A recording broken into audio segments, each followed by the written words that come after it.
Hi guys, welcome back to my channel. In this video, I will teach you how to make polls on the YouTube. So if you want to make a poll on YouTube, watch this video till the end. And if this video really helps you out, do subscribe to my channel. So let's start the video. First of all, open your YouTube application and here you will see plus icon. After that, here you will see create a post option. You can find this option on your YouTube channel if you have more than 1000 subscriber. So just make sure you have 1000 subscriber on your YouTube channel. Tap on it. On the top you will get two options, text poll and the image poll. So according to your choice, select any. I simply select text poll.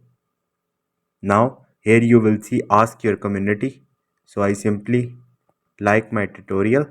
Okay, then add option yes, no, and on the right top you will see a post. Simply you have to click on the post and it will post it on your community tab of the YouTube. So in this way you can make polls on the YouTube. Hope this video will helpful for you. If you have any question or any confusion, just drop a comment. I will try to help you. Thank you.